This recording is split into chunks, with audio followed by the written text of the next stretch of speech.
Welcome in our channel education hub for all. आप लोगों का बहुत बहुत हार्दिक अभिनंदन आपके अपने channel education hub for all पे। तो आज का हमारा जो टॉपिक होगा, सब्जेक्ट होगा इकोनॉमी। इसमें हमारा जो टॉपिक है भारतीय अर्थव्यवस्था, इंडियन इकोनॉमी के बारे में हम लोग आज देखेंगे। ये आपका एनसीईआरटी सार संग्रह से है, ये सार है, इसे आप ध्यान से देखिए। ये आने वाली जो आपकी बीपीएससी की पीटी एग्जामिनेशन 66 है उसके लिए भी बहुत उपयोगी है, और दरोगा, बिहार एसआई, एसएससी, बीएसएससी सबके लिए उपयोगी है। इसे देखिए, ये बेसिक चीज़ है, इसे समझना चाहिए कि क्या है। कि इससे एक दो क्वेश्चन हमेशा रहता ही है। चलिए, और हाँ, जो भी नए हैं वो सब्सक्राइब कर ले और बेल आइकन को प्रेस कर दें, जिससे आपको समय पे वीडियो मिलती रहे।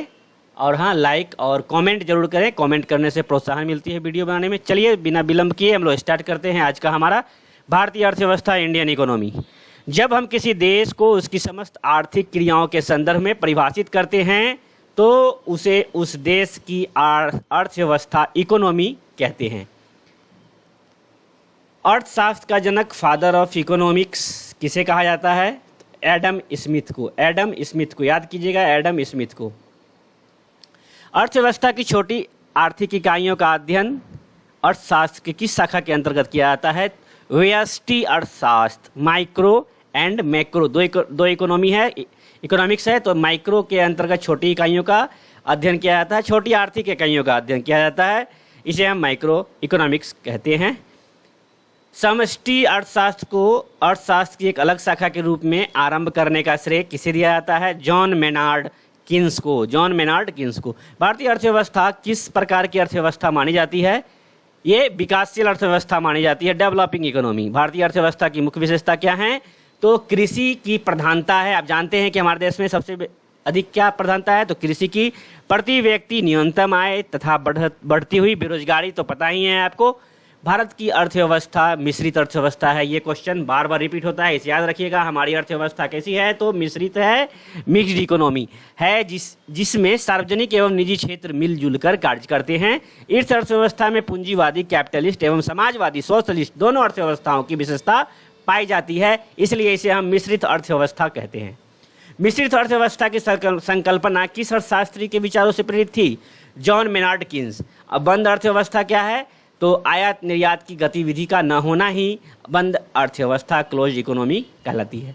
अर्थव्यवस्था के क्षेत्र, इसे आप जरूर देख लीजिएगा। प्राइमरी क्षेत्र में क्या आता है, सेकेंडरी क्षेत्र में क्या आता है, टर्सरी क्षेत्र में क्या आता है, प्राथमिक, द्वितीयक, तृतीयक क्षेत्र जो है। प्रथम क्षेत्र में, प्राइमरी सेक्टर में आपका आता है कृषि एवं कृषि से संबद्ध गतिविधियाँ, कृषि, वानिकी, मत्स्यन, खनन, उत्खनन। द्वितीय में आता है आपका औद्योगिक, तृतीय में आता है सेवक क्षेत्र। औद्योगिक में क्या क्या आता है? निर्माण, विनिर्माण, विद्युत, गैस एवं जलापूर्ति। सेवा क्षेत्र में परिवहन एवं संचार, बैंकिंग एवं बीमा, व्यापार एवं भंडारण, सामुदायिक सेवाएं ये आपकी आती है टर्सरी क्षेत्र में, टर्सरी सेक्टर में, तृतीयक क्षेत्र में। वे अर्थव्यवस्था जिनका विश्व के अन्य देशों से कोई व्यापारिक संपर्क नहीं होता है, वे बंद अर्थव्यवस्था कहलाती है। आगे हम लोग देखते हैं, वर्ष 11 से 19 के मध्य कृषि, उद्योग तथा सेवा में से किस क्षेत्र की वृद्धि दर निरंतर बढ़ी है? तो वो सेवा क्षेत्र में बढ़ी है। अर्थव्यवस्था में उच्च स्तरीय निर्णय लेने वाले संस्थानों को किस क्षेत्र के अंतर्गत शामिल किया जाता है? पंचम क्षेत्र के अंतर्गत शामिल किया जाता है। अर्थशास्त्र के क्षेत्र में प्रथम नोबेल पुरस्कार किस वर्ष प्रदान किया गया था? वर्ष 1969 में, 1969 में अर्थशास्त्र नोबेल पुरस्कार प्राप्त करने वाले भारतीय मूलक के प्रथम व्यक्ति कौन थे? आर्तम सेन।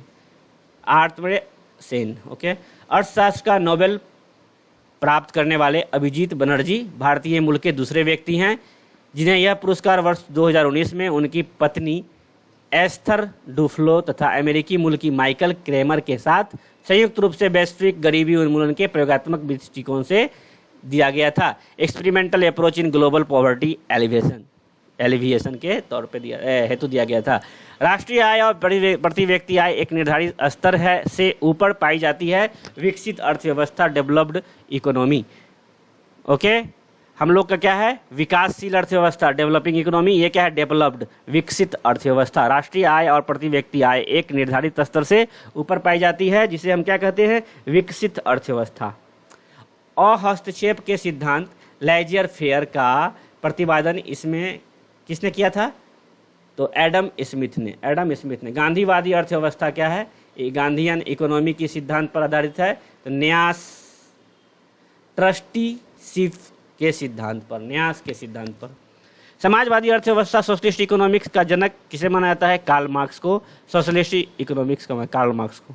भारतीय अवस्था के उदारीकरण का अग्रदूत किसे कहा जाता है? डॉक्टर मनमोहन सिंह को। Harbinger of liberalisation. विश्व की 10 शीर्ष अर्थव्यवस्थाएं 2019 ईस्वी में नॉमिनल जीडीपी पर आधारित है। अमेरिका का जीडीपी 12.49, चीन का 14.17, जापान का 5.22, जर्मनी का 5.9, भारत का 2.94, ओके। यूके का 2.83, फ्रांस का 2.71, इटली का 2.0, ब्राज़ील का 1.8 और कोरिया का आपका 1.6। तो आप इस तरह से आप देखिए क्रमबद्ध में आप जब देखेंगे तो भारत की क्या कितना है? 5वां 2.94 और 10वां अंतिम कौन है? कोरिया 1.6। तो ये आपका जीडीपी दर है कुछ देश की, इसे आप याद कर लेंगे। चलिए ये आपका आज का सेशन अब ख़त्म करते हैं। इसे आप अच्छे से रिवीजन कीजिए। ये आपका इंडियन इकोनॉमी का पार्ट है। आप कमेंट करके बताएं आपको कैसा लगा, तो इसे रेगुलर रखा जाएगा। चलिए bye bye, take care, best of luck for your examination. चलिए बाय।